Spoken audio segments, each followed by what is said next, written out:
Bagaimana perasaan kalian jika kalian mengetahui bahwa keluarga kalian musnah terbakar setelah kalian asik ngedate dengan pacar kalian? Terdengar sangat mengerikan, bukan?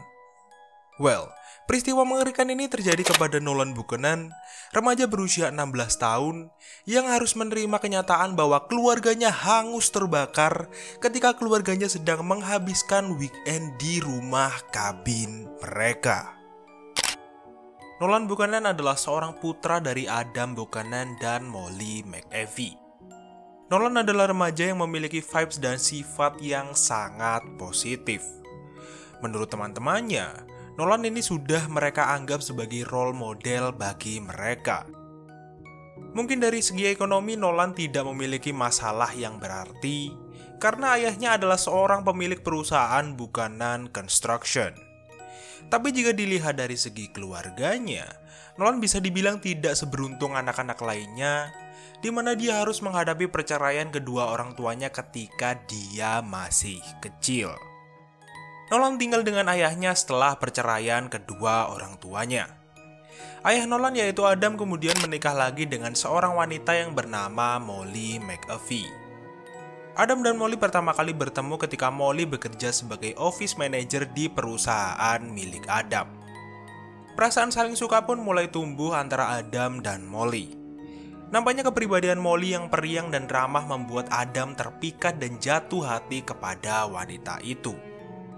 Menikah dengan seseorang yang sudah mempunyai anak dari pernikahan sebelumnya bukanlah perkara yang mudah. Molly yang mendambakan memiliki keluarga yang harmonis bersama Adam berusaha sekuat tenaga untuk mendapatkan hati Nolan agar anak tirinya itu bisa menerimanya sebagai ibunya. Singkat cerita, bahtera rumah tangga antara Adam dan Molly terlihat normal dan baik-baik saja dari luar. Nolan juga nampaknya mulai menerima Molly sebagai ibu barunya. Keluarga ini semakin lengkap ketika Tuhan menganugerahi Molly dan Adam dengan seorang putra yang mereka beri nama Gavin. Jika dilihat dari luar, bahtera rumah tangga Molly dan Adam ini terlihat baik-baik saja. Bahkan, orang-orang terdekat keluarga ini mengatakan kalau keluarga ini terlihat harmonis dan tidak memiliki masalah ekonomi sama sekali. Hal ini bisa dilihat dari sebuah properti yang mereka beli di daerah El Dorado County. Properti yang mereka beli ini adalah sebuah rumah kabin yang terletak di atas lahan seluas 19 hektar. Rumah kabin itu Adam beli dengan keadaan tidak memiliki saluran listrik, saluran pembuangan air, dan juga gas. Adam yang sudah expert dalam bidang konstruksi pun memutuskan untuk merenovasi kabin itu sendiri.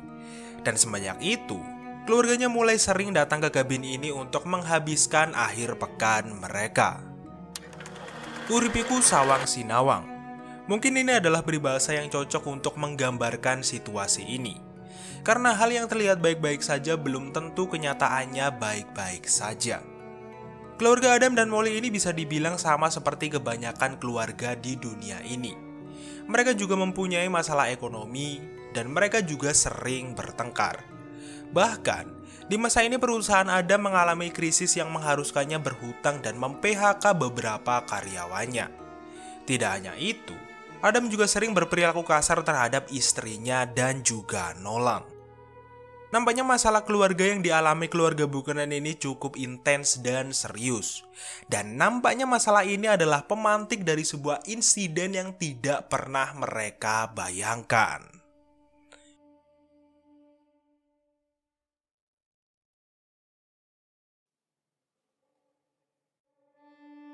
Pada tanggal 13 September tahun 2015, pukul 10 pagi, anggota Departemen Pemadam Kebakaran Garden Valley menanggapi laporan kebakaran liar di Greenwood Township di Western El Dorado County di Jalan Raya 109 antara Co and Georgetown.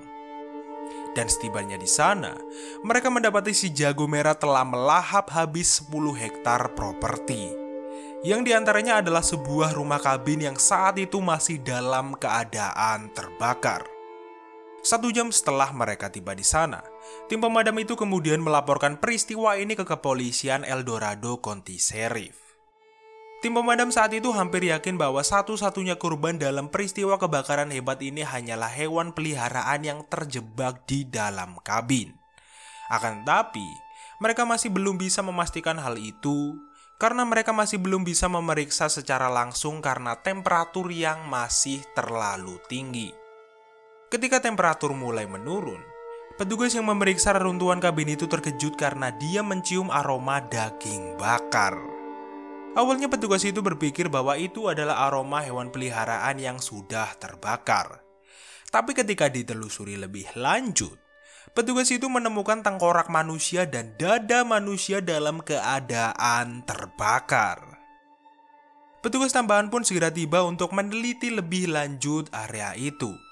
Dan mereka mendapatkan kesimpulan bahwa kabin itu bukanlah tempat tinggal utama, melainkan tempat tinggal sementara yang hanya digunakan pemiliknya saat liburan. Para petugas juga berhasil menemukan sebuah mobil pick-up dan trailer di dekat rumah itu. Dan ketika ditelusuri lebih lanjut, ternyata mobil itu adalah mobil milik Buchanan Property yang tidak lain dan tidak bukan adalah perusahaan milik Adam Buchanan. Dan properti berserta kabin yang terbakar itu adalah properti milik Adam Buchanan juga. Kepolisian Bonita pun mengirim beberapa petugas untuk mengecek apakah keluarga Buchanan ada di kediaman mereka. Saat tiba di kediaman Buchanan, para petugas itu melihat rumah keluarga itu dalam keadaan sepi, dan di parkiran rumahnya itu terdapat mobil truk Ford berwarna putih. Para petugas itu pun segera mengetok pintu untuk mengetahui keadaan keluarga Buchanan. Dan tidak lama kemudian, Nolan Buchanan membuka pintu rumahnya dengan ekspresi terkejut dan bertanya apa yang membuat para petugas itu datang ke rumahnya. Para petugas pun bertanya kepada Nolan apakah ayah dan ibunya ada di rumah. Nolan pun mengatakan kepada petugas bahwa ayah, ibu, dan adiknya Gavin pergi ke rumah kabin yang terletak 160 mil dari rumah ini untuk menghabiskan weekend bersama dan mereka seharusnya sudah kembali malam ini. Tidak hanya itu, bocah 16 tahun itu juga menambahkan bahwa ayahnya memerintahkannya untuk tetap tinggal di rumah untuk menjaga rumah. Setelah mendengarkan keterangan Nolan, para petugas menjadi berasumsi bahwa jangan-jangan tubuh manusia yang ditemukan di rumah kabin yang terbakar itu adalah Adam beserta anak dan istrinya. Akan tapi, mereka masih agak ragu karena masih belum ada bukti yang kuat yang bisa menyatakan bahwa bagian tubuh itu adalah milik Adam beserta anak dan istrinya. Para petugas El Dorado Police County kembali datang ke rumah Nolan untuk mendapatkan informasi lebih dalam, tepat 1 hari setelah Adam, Molly, dan Gavin dinyatakan menghilang pada tanggal 13 September tahun 2015. Saat itu, mereka berfokus untuk mencari tahu informasi tentang siapa yang berada di dalam kabin yang telah dilalap api itu. Tidak hanya itu, mereka juga pergi menemui orang tua Adam yaitu Howard dan Susan Buchanan untuk mendapatkan informasi lebih lanjut. Howard dan Susan saat itu mengatakan bahwa sebelumnya putranya itu merenovasi rumah kabin yang sudah terbakar itu sendiri, dan karena itu dia sering pergi ke rumah kabin itu. Howard dan Susan juga merasa khawatir karena mereka tidak bisa menghubungi putra dan menantunya sampai sekarang. Saat melakukan investigasi di kabin itu, para petugas menemukan sebuah fakta bahwa kabin itu terhubung dengan sebuah generator. Akan tetapi, generator itu tidak aktif dan kabin itu tidak dialiri listrik saat kebakaran itu terjadi. Selain generator, mereka juga menemukan tabung gas di dalam kabin itu. Penemuan ini membuat mereka berpikir bahwa kebakaran ini mungkin disebabkan oleh ledakan tabung gas, entah ledakan itu terjadi secara tiba-tiba atau sudah direncanakan. Asumsi para petugas bahwa ada yang dengan sengaja membakar kabin ini untuk memusnahkan barang bukti setelah dia melenyapkan 3 anggota keluarga Buchanan semakin menguat ketika mereka mendapatkan laporan dari tim forensik yang menemukan kejanggalan dari tubuh yang terbakar di dalam kabin itu. Kejanggalan pertama adalah mereka menemukan lubang peluru di tengkorak yang mereka temukan di dalam kabin. Yang kedua, mereka berhasil menemukan luka peluru yang memiliki ukuran yang sama seperti yang mereka temukan di tengkorak sebelumnya di set pertama jenazah yang berada di dalam kabin. Tidak hanya itu, mereka juga mengatakan kalau salah satu tengkorak yang ditemukan di dalam kabin itu adalah tengkorak anak kecil. Keterangan Nolan, orang tua Adam, dan laporan tim forensik membuat para petugas saat itu berpikir bahwa kemungkinan besar beberapa bagian tubuh yang ditemukan di dalam kabin itu adalah Adam, Molly, dan Gavin. Tidak hanya itu, penemuan luka peluru di dalam beberapa anggota tubuh yang ditemukan di dalam kabin membuat polisi merubah kasus ini menjadi kasus pelenyapan nyawa. Beberapa kemungkinan mulai muncul di benak para petugas, mulai dari insiden ini diakibatkan karena perampokan yang tidak berjalan lancar, salah satu anggota keluarga bukanan yang secara tidak sengaja membunuh para anggota keluarga dan membakar rumah kabin ini, sampai mantan karyawan bukanan construction yang tidak terima di PHK telah melakukan hal ini. Para petugas mulai mencari tahu lebih lanjut informasi dari Adam dan Molly. Apakah keduanya memiliki musuh atau saingan, dan bagaimana hubungan pernikahan mereka berdua selama ini? Ternyata, hubungan antara Adam dan Molly ini sudah tidak harmonis beberapa waktu ini, terutama sebelum kejadian insiden kebakaran ini. Menurut diari Molly yang ditemukan petugas, Molly dan Adam sudah bisa ranjang, dan perlakuan abusif kerap kali dilakukan Adam kepada Molly dan Nolan. Tidak hanya itu, Ibu Molly yaitu Susie Slanker mengatakan kepada petugas bahwa adu argumen antara Adam dan Molly ini cukup keras dan membuatnya khawatir kalau mereka akan saling membunuh satu sama lain. Dan akibat hal itu, Molly kerap kali keluar dari rumahnya dan membawa anak-anaknya ke rumah orang tuanya untuk menghindari pertengkaran yang lebih parah. Ketidakharmonisan keluarga bukanan ini membuat para petugas menjadi sedikit yakin bahwa sepertinya pelaku dalam kasus ini mungkin adalah Adam atau Molly. Asumsi itu diperkuat dengan sebuah fakta bahwa Molly dan Adam ini mempunyai hobi berburu dan keduanya bisa mengoperasikan senjata api dengan baik. Jadi, kemungkinan sang pelaku telah mengeksekusi seluruh keluarganya, kemudian membakar kabin itu, lalu mengambil nyawanya sendiri. Tapi teori ini tidak konsisten dengan beberapa barang bukti yang ditemukan di TKP, di mana jika memang tragedi ini dikarenakan konflik antara Adam dan Molly, itu berarti senjata yang mereka gunakan pasti terletak tidak jauh dari tubuh mereka. Akan tetapi, petugas tidak menemukan senjata di dekat tubuh mereka.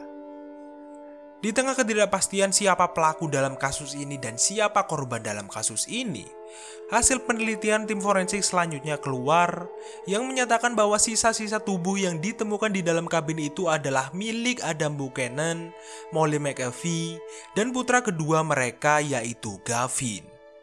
Dan ketiganya memiliki luka-luka tembak yang didapatkan sebelum kebakaran terjadi. Jika dilihat dari bentuk luka dan sudut peluru yang ditemukan, teori terjadinya insiden ini karena pertengkaran antara Adam dan Molly menjadi tidak relevan. Hal itu juga diperkuat dengan fakta bahwa tidak ditemukannya senjata di dekat tubuh Adam dan Molly. Dan jika teori itu tidak benar, berarti ada orang keempat di insiden itu yang telah menewaskan Adam beserta anak dan istrinya. Para petugas pun mulai mengalihkan perhatian mereka kepada satu-satunya anggota keluarga Buchanan yang masih hidup, yaitu Nolan Buchanan. Mereka dengan berhati-hati mulai menyelidiki remaja 16 tahun itu. Menurut Nolan, ayah, ibu, dan adiknya pergi ke rumah kabin itu menggunakan mobil pick-up perusahaan mereka karena mereka saat itu harus membawa beberapa batu yang diletakkan di trailer. Batu itu nantinya akan digunakan ayahnya untuk mendekorasi halaman rumah kabin. Ketika petugas bertanya kepada Nolan kenapa dia tidak ikut dengan keluarganya hari itu, dia menjawab ayahnya memerintahkannya untuk menjaga rumah dan menjaga kebun karena salah satu tetangganya sering menanam rumput terlarang di tepi kebun mereka. Hal ini menyebabkan ayahnya sering kali terlibat pertengkaran dengan tetangganya itu. Polisi lebih lanjut bertanya kepada Nolan tentang keadaan ekonomi keluarganya. Anak itu pun menjawab bahwa ekonomi keluarganya sedang tidak baik-baik saja, di mana bisnis ayahnya sedang mengalami masa sulit yang membuat perusahaan ayahnya harus berhutang dan mem-PHK beberapa karyawannya.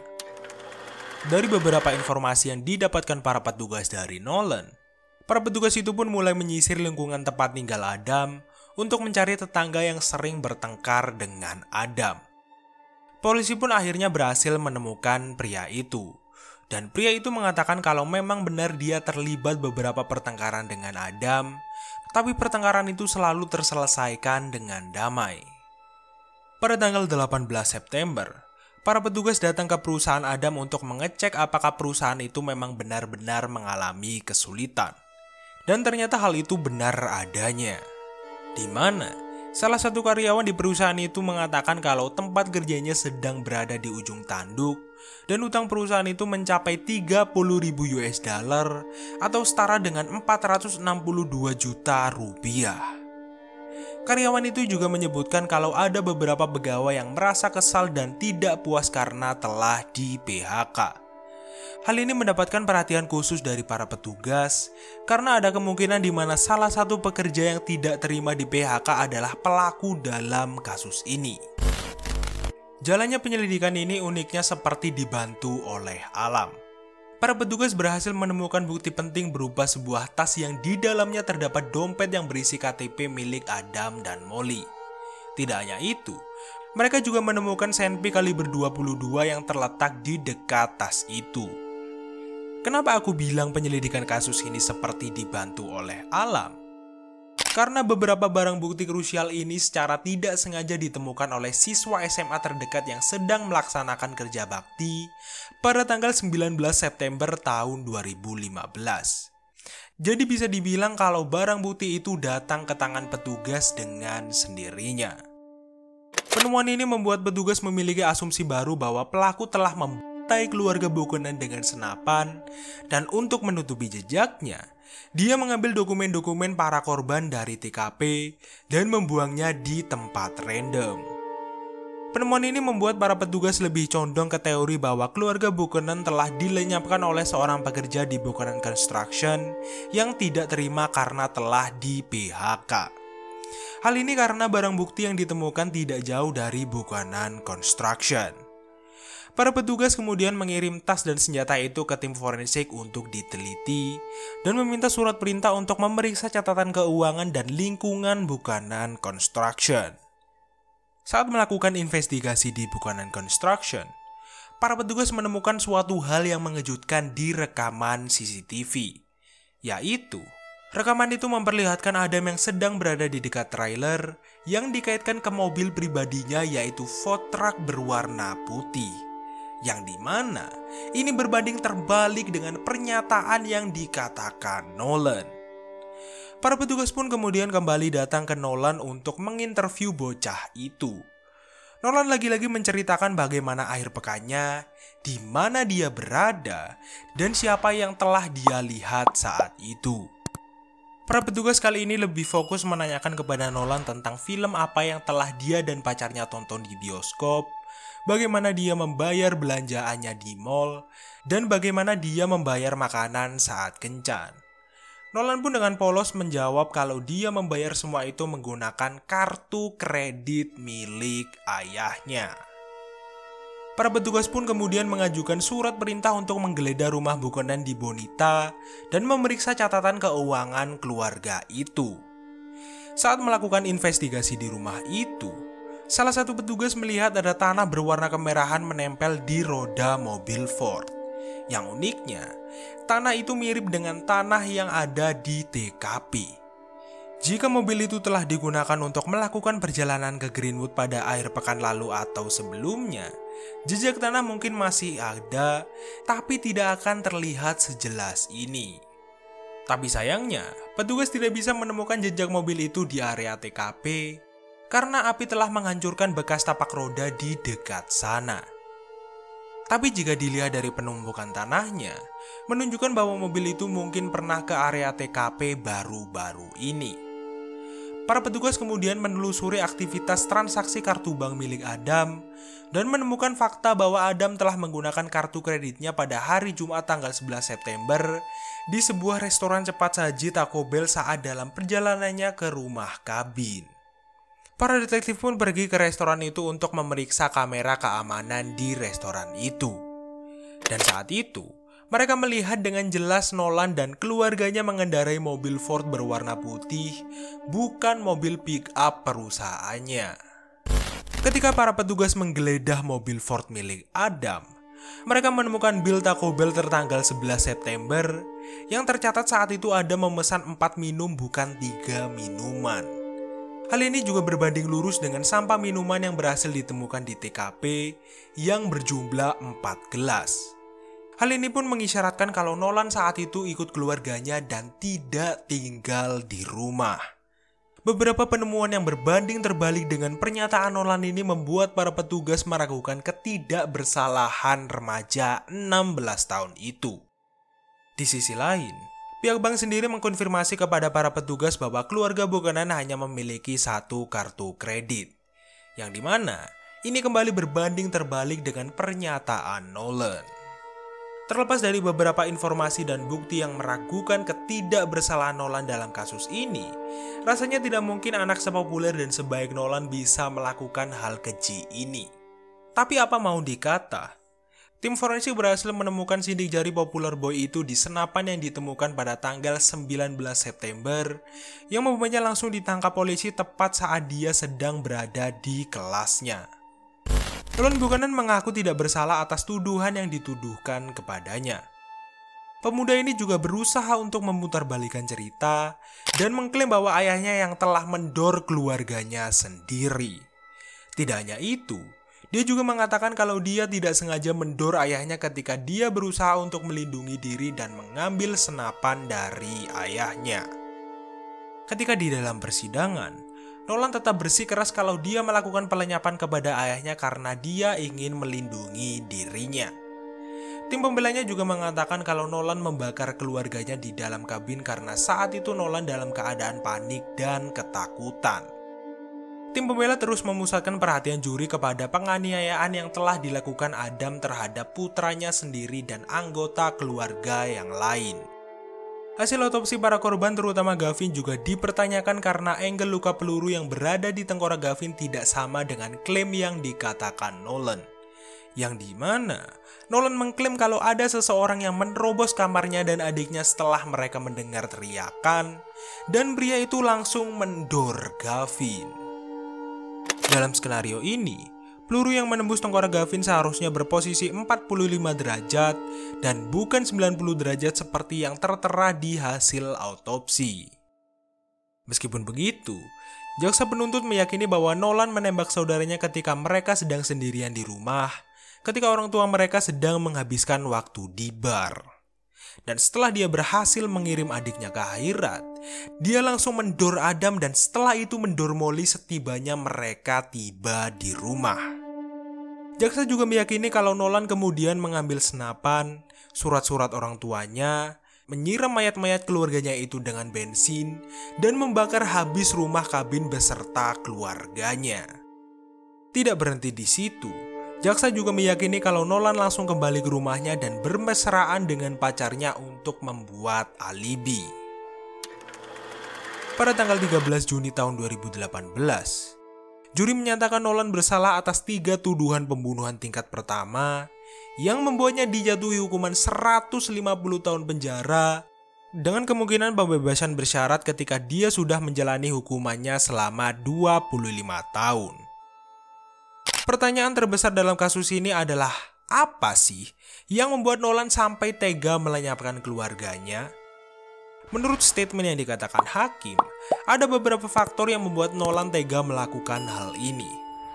Faktor yang pertama adalah Nolan tidak mau adiknya mendapatkan kekerasan dari ayahnya seperti yang dia alami selama ini. Dan faktor yang kedua, dia ingin segera mewarisi harta dan bisnis milik ayahnya. Menurut pandangan pribadiku, Nolan ini adalah seseorang yang bengis, tidak berperasaan, dan cukup teliti. Bagi remaja berusia 16 tahun seperti Nolan, bisa merancang pelenyapan nyawa serinci ini adalah hal yang luar biasa. Mulai dari caranya melenyapkan barang bukti, tenangnya saat dia diwawancara dengan petugas beberapa kali, sampai caranya menyusun alibi. Hukuman 150 tahun penjara dengan kemungkinan pembebasan bersyarat 25 tahun kemudian aku rasa sudah cukup untuk remaja ini. Motif Nolan melenyapkan keluarganya demi menyelamatkan adiknya dari siksaan ayahnya itu adalah omong kosong besar. Kan masih ada ribuan cara lain untuk menghindari adiknya dari aksi main tangan ayahnya. Lagi pula kalau satu-satunya cara itu adalah melenyapkan nyawa, kenapa adiknya juga harus ikut dilenyapkan? Kan sedikit aneh ya. Ya kalau menurutku sih motif sebenarnya Popular Boy ini adalah sakit hati karena terus dipukuli ayahnya. Dan dia juga ingin merampas harta dan perusahaan ayahnya.